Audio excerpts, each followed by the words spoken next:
Well, it's a time-tested procedure that has been followed in the UPSC, and there have been some reforms in the years past. But I believe it is a system that has been tested well and put into operation, and you can see it in the very fine IAS and IPS officers that have worked extremely hard in the management of our administration in the country.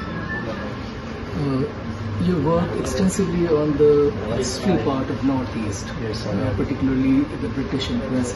Tell me, what are the main features which you find that, in a nutshell, you would like to describe that this is the identity of Meghalaya, this is the identity of Nagaland, this is the identity of Well, Northeast? there are two or three things that I would want to emphasize. One is, fortunately, in the recent past, there's been an effort to give attention to lesser-known freedom struggle fighters, and I've made significant contribution to one or several of them in the years past. And there are in the several publications that I have brought out. The other thing is, perhaps the neglect of Northeast India is glaring, and we would like the Northeast India to be given as much coverage, or significant aspects of the past of the Northeast to be incorporated in Indian history. An integrative process is important, and I would urge that be done by writers of history and those who will make policy decisions for the writing of history. And this should happen not only in textbooks for schools, but up to the university level.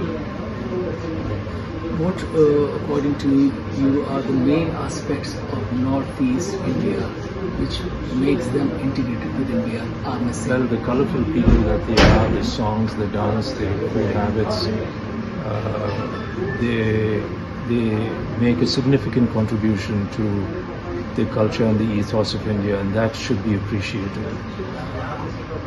You have written a lot. Are there some projects in pipeline?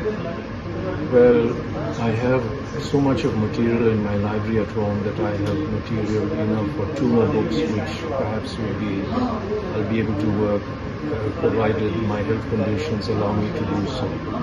But I'm still working extremely hard to cover up certain aspects of the region's history which are quite neglected.